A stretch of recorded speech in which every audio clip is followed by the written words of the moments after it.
Well, it's hard to believe we are only a couple of weeks into the beginning of summer, and we often hear about heat exhaustion and heat stroke. Earlier this year, Blakely sat down with Asante health expert Beth Coker to talk about the difference between the two and also how to deal with them for this week's edition of Better Health. So we're heading into the summer months. We know it gets hot here. Are there things that we should be concerned about or worried about? Yes, there are. There are certain heat-related illnesses that the public needs to be aware of: heat exhaustion and heat stroke, and they present themselves differently. Heat exhaustion happens when a person is working or playing out in a hot, humid environment. They've lost a lot of body fluids through sweating, and they have a danger of developing heat exhaustion. But there's an easier fix to that than heat stroke.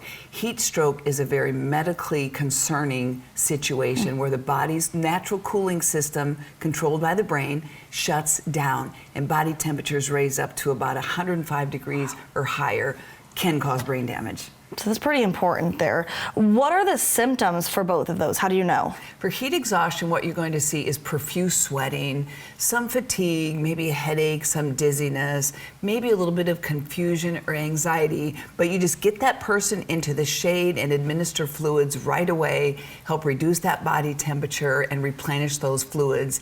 Heat stroke is often a result of heat exhaustion that's gone on too long, and the body's cooling system shuts down, that skin is dry. It's a rapid heart rate. The breathing gets very shallow and rapid also. They can become very confused. They can even go unconscious with heat stroke. So it's a very serious condition. That body temperature raises very quickly.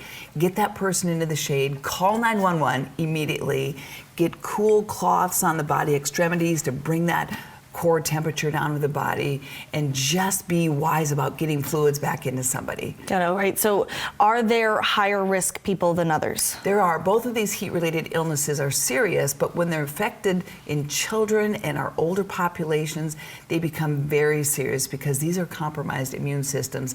Seek medical help immediately with children or older people looking from heat exhaustion to sunstroke or heat stroke. All right, well, we're headed into those hot months, so good stuff to know about. Thanks so much. Drink lots of water. Drink a lot of water. We'll be right back.